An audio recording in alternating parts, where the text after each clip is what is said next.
कहते हैं मैं मेरी मम्मी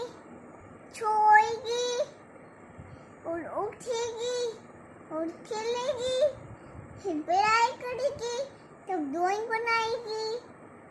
तब महाराज जरा